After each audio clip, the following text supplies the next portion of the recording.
Assalamualaikum, jumpa lagi dengan saya nih guys. Ini secangkir kopi hitam ditemani nasi putih dan ikan tongkol kemamah tuh guys, atau engkut kemamah, masakan khas Aceh.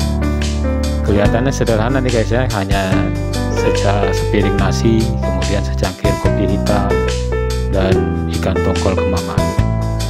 Nah, ini ada di Jakarta nih guys. Ikan tongkol kemamah itu kan bumbu khas Aceh itu ya, rasanya enak nih guys. Jadi saya mau coba makan ikan kemamah yang berada di Jakarta nih guys. Kebetulan kopi hitamnya juga kopi dari Aceh nih guys. Alhamdulillah nih guys, ini kan makanan sehari-hari yang biasanya kita jumpai di kota Banda Aceh. Nah, di Jakarta termasuk jarang ya ikan tongkol dengan bumbu khas Aceh. Oke, begitu saja guys informasinya. Assalamualaikum warahmatullahi wabarakatuh.